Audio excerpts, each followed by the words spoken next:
أعوذ بالله من الشيطان الرجيم بسم الله الرحمن الرحيم ألم تروا أن الله سخر لكم ما في السماوات وما في الأرض وأسبغ عليكم نعمه ظاهرة وباطنة ومن الناس من يجادل في الله بغير علم ولا هدى ولا كتاب منير. سورة لقمان شروع. بیا پدې کې د لقمان حکیم وصیتونه خپل زوی ته الله رب العزت دا پیش کوي د دپاره چې انسان ته په شرک ولې رواني کته نه پوهېږې نو د هوښیار سړي نه تپوس وکړه.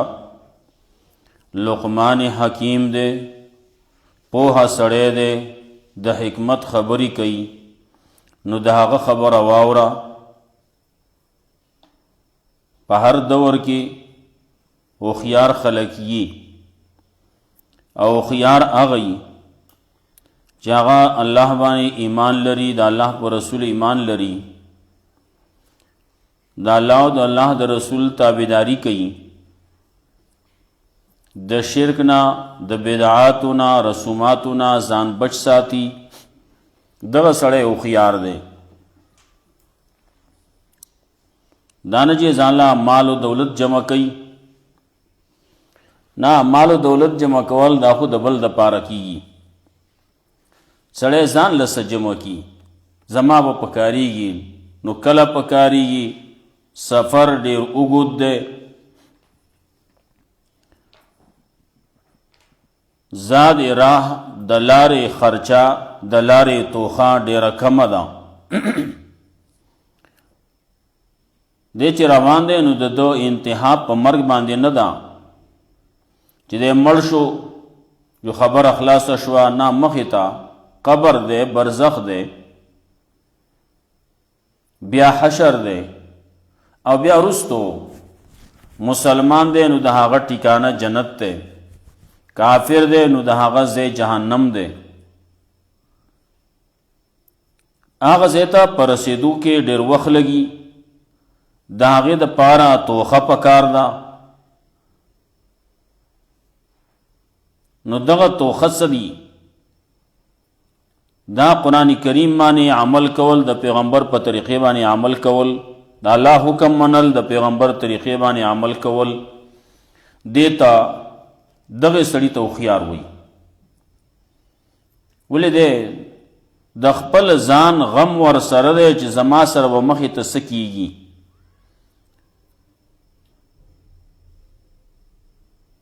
مخې ته داسې حالات را روان دي چې د هغې خبر ورکوونکی څوک نشتی. داسې خلک دي چې مخکې چرته د هغې سره واسطه نه ده پیښه شوي، پیژنګلو نشتی. نو چې کله یو سړی د قانون مطابق رواني نو ده ته په لاره کې مشکلات نه وي، خو چې کله دی په لاره روان دی قانون مطابق نه دی نو بیا د ته مخې ته مشکلات پیښیږي. یو سړی دی ګاډی چلی روان دی، نو د سره د ګاډي کاغذونه پکار دي، د سره لایسنس پکار دی، دی رواني نو اس غم نشتی، پریشانی نشتی. ځا ګاډی غلی جو هر وخت کې په زړه کې ګیدړ ناست دی، لیسنس ورسره نشتی، جو بیا پریشان ای داسې نه دغه ځای کې مخې ته مې ونیسي، مقصد ته به ونه رسم.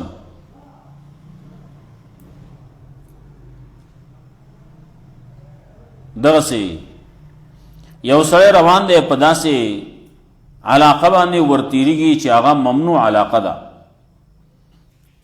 د ده سره پاس نشتی، چې دې په دغه ممنوع علاقه باندې ورتیر شي، هغې ته ور داخل شي، ورننوځي، پس طریقې باندې که دی ورننوت نو مخې ته بیا د ده یری څه به کېږي؟ اجازت نامه نشتی، پاس نشتی، کارډ نشتی، د دې علاقه ممنوع ده، زما داخلېدل ورته ممنوع، زه ورته ور داخل شویم، اوس به مخې ته ما سره څه کېږي؟ په څه کې به نیوی کېږي؟ نو هوښیار سړی هغه دی چې مخکې ځان لا د دې لارې بندوبست وکړي. نو هغې سړی ته هوښیار پیغمبر ورته ویلي الکیس من دان نفسه وعمل لما بعد الموت. نو د لقمان حکیم خبره ومنوئ. لقمان حکیم خپل زوی ته چې وصیت کوي، نو اولنی وصیت ورته کوي د عقیدې، عقیده دې برابر کا، ته چې کله په دې علاقه کې اوسې نو ته به مسلمان یې، علاقه کې اوسې، په دې خپل ملک کې اوسې، نو ستا سره به شناختي کاړي، که دغه نی مسله به ته جوړېږي.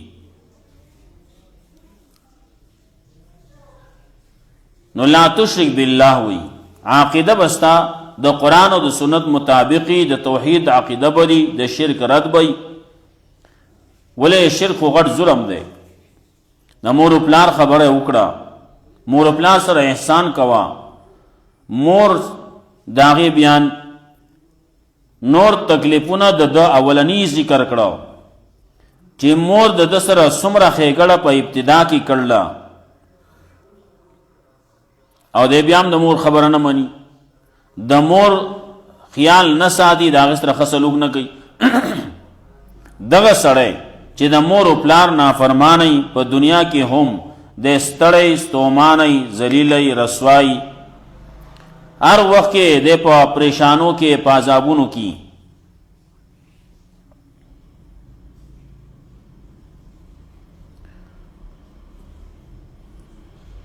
دغه مور و پلار د دې خو ډېر زیات حقونه دي، لیکن که د الله چې هغه ستا خالق دی، هغه رب دی، د هغه خلاف کې دی راوچتئ، د هغه خلاف کې خبره ته کوي، نو بیا خبره نه مانی. د هغه مور و پلار خبره به منې چې هغه الله ته رجوع کوونکي دي.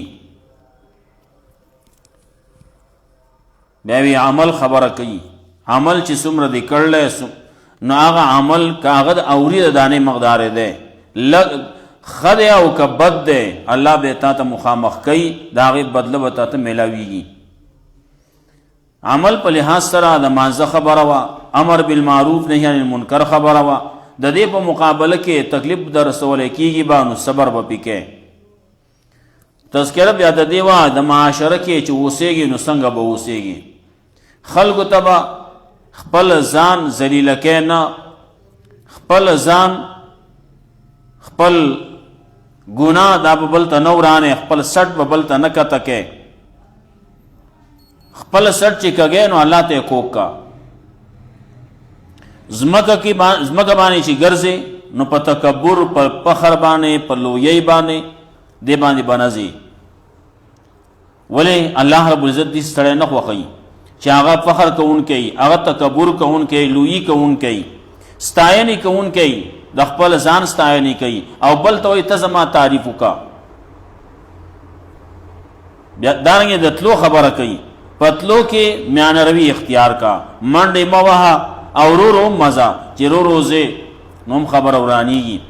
عمر رضی الله تعالی عنہ یو سړی ولید، رو رو روان دی، سټې کوک کړلی، وی هلکه ولې ناجوړی کو؟ وی نه جي جوړ ما. بیا سیده شه، سیده ځه، کوږ مه ځه، او رو رو مه ځه، سیده ځه، تیز ځه.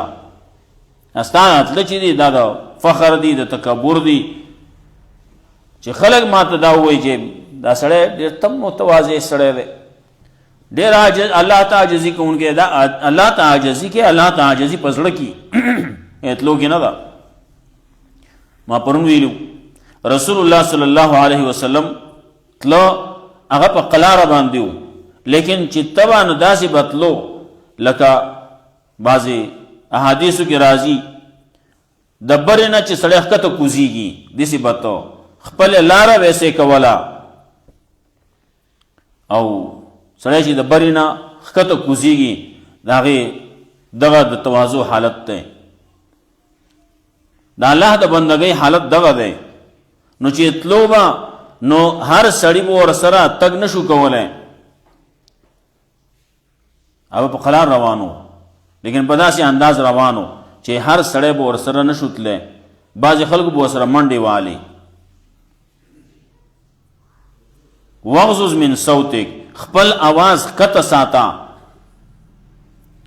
خپل آواز بې ځایه بې وخته چغې مه وباسه څومره چې ضرورت دی نو دومره ضرورت مطابق خپل آواز اوچتوه ولې ناکاره آوازونو کې آواز وی د خره دی قرآن کریم کې د خره د باره کې درې خبرې کوي یو وی ناکاره آواز دی چې کله سړی روان او د سړي په خوا کې په غوږ کې چغه کي نو سړی پریشانه کی د لرې نه سړی پریشانه کېږي نو چې بیا په خوا کې نو یو دا بې فایدې چغې وباسي دویم رستو به راځي صورت جمعه کې راځي د هغې سړي مثال د هغې مولا مثال چې هغه عمل نه کوي مثال یې د خره دی لکه څنګه چې په خره باندې کتابونه بار کی نو خر ته څه فایده نشتی نو که دلته کې د مولا خبرې ډېرې وکړې کتابونه یې ډېر ووې خو چې عمل پې نه کوي نو مثال یې د خره دی نو ان الذين يحملون ثم الذين حملوا التوراة ثم لم يحملوها كمثل الحمار يحمل اسفارا سورة جمعه کې راځي بل راځي سورة مدثر کې كأنهم حمور مستنفرة دا هغه سړي په باره کې ذکر کوي چې د قرآن کریم نه تختی قرآن کریم ورته ویل کېږي د تختی قرآن کریم بیان کېږي د تختی وی کأنهم حمر مستنفره دا داسې دي لکه خره ترهېدلي منډې وی فرت من قسوره د ښکاري نه منډې وی یا د منظري نه منډې وی تختی نو دغه سړی چې د حق نه د اورېدو نه د قرآن کریم د اورېدو نه تختی نو د هغه مثال د خره دی ورپسې آیتونو کې الله رب العزت مسله د توحید ذکر کوي دلائل ذکر کوي او بیا دلائل هغې له تخویف ورکوي او دلائل اعترافي هم ذکر کوي الم تروا ان الله سخر لكم ما في السماوات وما في الارض آیا تاسو نه ګورئ یقینا الله مسخر کړلی ستاسو دپاره هغه چې په اسمانونو کې دي هغه چې په ځمکه کې دي اسمانونو کې چې څه دي په ځمکه کې چې څه دي الله ستاسو دپاره مسخر کړلی ستاسو په کار کې لګولی دا انور چې راخیږي نو دا چا دپاره راخیږي الله دپاره راخیږي الله دپاره خو داسې هېڅ کار فایدې نه دی الله ته د هېڅ فایده نشته دا یې ستا دپاره کړلی دا انور او سپومۍ یې ستا دپاره کړلي ستوري ستا دپاره کړلي ورځ او شپې ستا دپاره کړلي دا نور څومره چې دي اس ته چې ګورئ نو اس ډېر طاقتور شی دی لیکن وړوکی دومره وړوکی چې هغه صرف تک قدرې کولی شي هغه والا مهار ونیسي وړندې ونیسي مزې ونیسي او روان شي بیا یې اس پسې رواني اوښ ته چې ګورې بل ته ګورې بل ته ګورې دا پسې روان دي الله رب العزت ستاسو مسخر کړلی ستاسو تابع کړي دي ستاسو په کار کې لګولي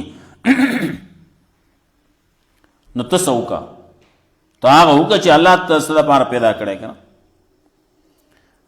ان الله سخر لکم ما فی السماوات یقینا الله مسخر کړلی ستاسو دپاره هغه چې په اسمانونو کې دي او په ځمکه کې دي ځمکه کې څه دي اسمانونو کې څه دي ټول ستا دپاره مسخر دي دا ملایک څوک دي څه کوي دا هم ستا په کار کې لګیا دي څومره ملائک دي، څوک د بارانو سره راکوزیږي، څوک لګیا دي ستا حفاظت کوي، څوک لګیا دي ستا اعمال لیکي، څوک څه کوي او څوک څه کوي، دا ټول څه چې کوي ستا لپاره کوي، ستا د پیدې لپاره. الله وایي هغه چې په ځمکه کې په اسمانونو کې دي، چې په ځمکه کې دي، دا ټول ستا د په کار کې لګېدلي. واسبغ علیکم نعمه، الله ډېر زیات راتوی کړي په تاسو باندې خپل نعمتونه ظاهري او باطني. اسبغ علیکم نعمه، الله ډېر زیات درکړي په تاسو، تاسو له ډېر نعمتونه درکړي، په تاسو باندې انعامات کړي، ډېر زیات کړي. اسبغ علیکم نعمه، حد کړلغه الله رب العزت نعمتونه اداسي دي چې هغه دلته کې یو انسان چا سره ښېګړه وکړي، لوګړې زیاته وکړي، وایي پلان کې خو په نعمت کې حد کړلی، نو زما په خدمت کې حد کړلی. الله رب العزت وایي زما نعمتونه اسبغ علیکم، الله رب العزت په تاسو باندې داسې راتوی کړي دي. اسبغ علیکم، ډېر زیاتې درکړي تاسو لا نعمتونه خپل، په تاسو باندې راورول خپل نعمتونه. د ټولو نه حدیث کې راتلو زیات سخی څوک دی؟ الله. دا څومره چې دی لګیا دي خوري، دنیا کې نن چې څومره ګورې، څومره دنیا کې خلق دي، څومره زنده سر دي، څومره چرین پرین دي، دا ټول لګیا دي خوري. الله خزانو کې کمی نه راځي. آدم علیہ السلام نے واخلا تر اوسه پورې دا لګیا دي خلک خوري. د چا خوري؟ دا الله نعمتونه دي، خوري یې الله یې ورکوي. اگر چې کله کله په ظاهر کې یو سړی براپاسي او دا واخلا دا وخوره، دا په ظاهر کې درکړي ددي، لیکن دا نعمت دا الله دی. نو اسبغ علیکم نعمه ظاهرة و باطنه، نو خبر می کول دا ټول نه زیات سخی الله دی. او بیا انسانانو کې د ټول نه زیات سخی رسول الله صلی الله علیه وسلم دی. ونه چې سره سوچ کوي د سخاوت سوچ وتو کې، نو صحابه کرام وایي چې دا هغه هوا چې چلیږي دا په هر شی باندې ورزي، دا غي نه زیات سخاوت د رسول الله صلی الله علیه وسلم. امخ کی ورځو کې خبره شي و رسول الله صلی الله علیه وسلم په حج په موقع باندې چې څومره قربانیان کړلي، دا د پیغمبر صلی الله علیه وسلم سخاوت او دا د خلکو د پاره دعوت.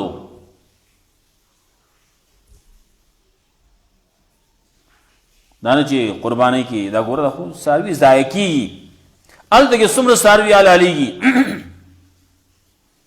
یو سړی دی دلته کې قرباني کوي، د اوښ قرباني کوي، یک یوازې کوي، ښه خبره ده. د غوا میخې قرباني کوي، په یوازې کوي، یک یوازې کوي، ښه خبره ده. دا نه چې دی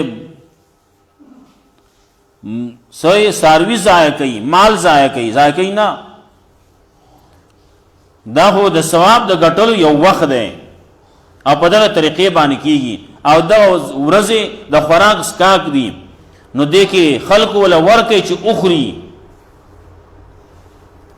پیغمبر صلی الله علیه وسلم خبر ودیږي، پیغمبر صلی الله علیه وسلم چې څومره آمدن چې راتبه د خیبر وغیرہ د ځمکونه، نو رسول الله صلی الله علیه وسلم به هغه چې کېښودو بیبیانو ته به یې وې ځان ته والی، هغه به ځان له چا ووږی چا دوه وږي واغستو. دا چې دا د یو سیزن دی، بل سیزنه پورې دا چلول غواړي.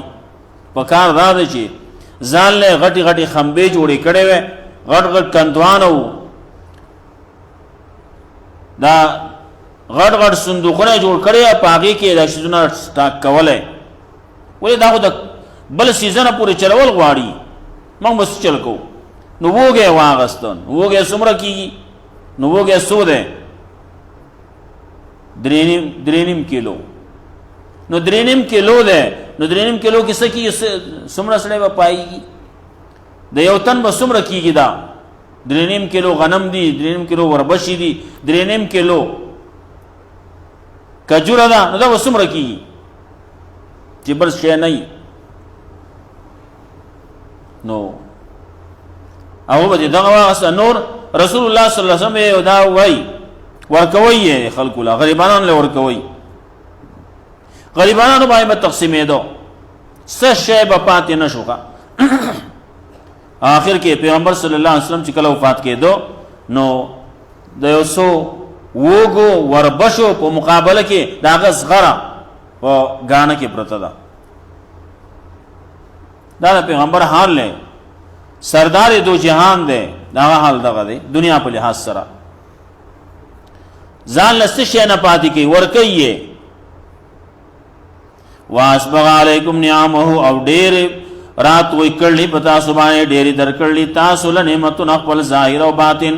او ظاهري نعمتونه ته ګوره نو باطني ته ګوره. ظاهري نعمتونه هم ګوره باطني هم ګوره. دا نه په سوچ کوئ. یو سره وایي سترګې دي، وګونه دي، اندامونه دي، روغ دي. دا نعمتونه دي.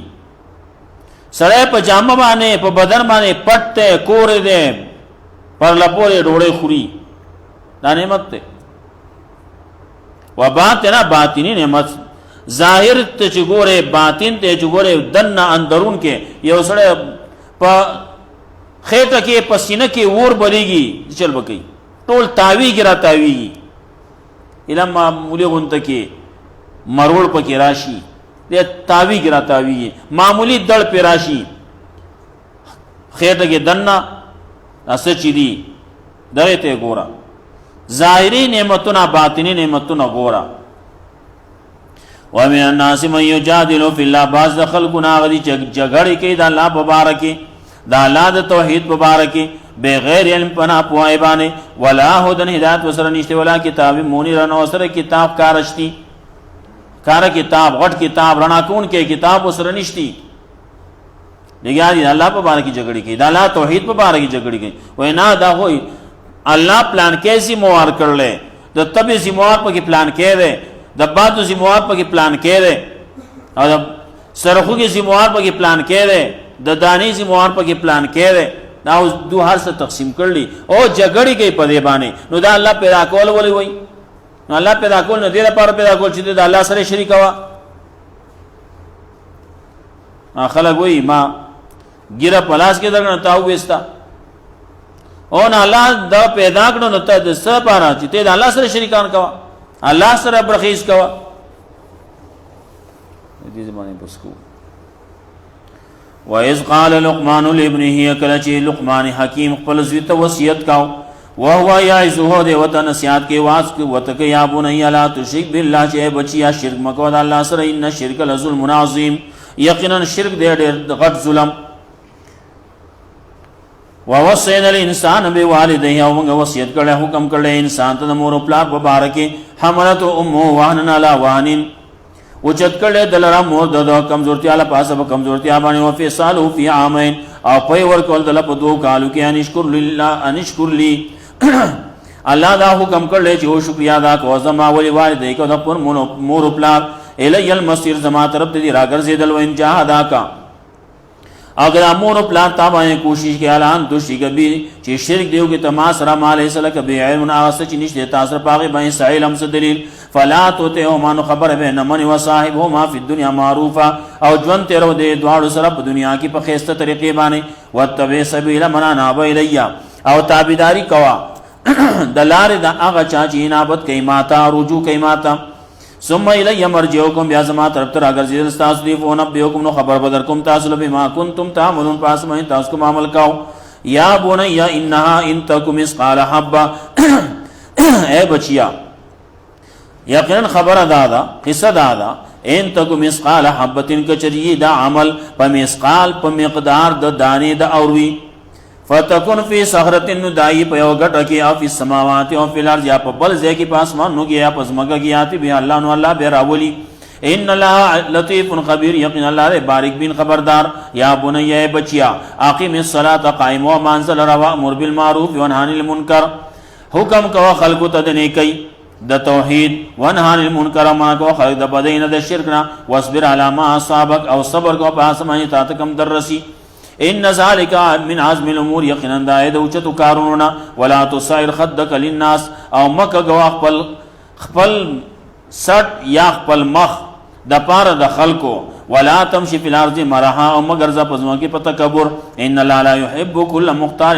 فخور یقین اللہ نخوخی ہر آغا سوچ آغی تکبر کون کے فخر کون کے وقصد فی مشک درمیان روی اختیار ہوا پخپلتلو کے وقصد من صوتی کا وقت اگا خپل باز آواز ان انکر لصوات لصوت الحمیر یقینا ناکار پا آوازنو کی خامخا آواز دخردے علم ترو آیاتا سگور اینا ان اللہ سخر لکم یقین اللہ مسخر کر لستاو دا پارا ما فی السماواتی و ما فی الارض آغا چی پاسمانو کی دیا چی پاسمگا کی دی واسبغ علیکم نعامہو او دیر درکر لی تاسولا یا راتو اکڑی دی پتاسو بائیں خپل نعمتونا ظاہری و باطنی ومن الناس من یجادل باز دخلکن آغا دی چی جگڑ کی دا اللہ پا بارکی دا اللہ توحید پا بارکی بغیر علم پا ناپوائی بانے ولا حدن نوصر ہدایشتے ولا کتاب منیر او نوصر کتاب کارشتی کتاب رنا کون کے اللہ رب عزت مولا قرآن و سنت باندې عمل کول توفیق راہی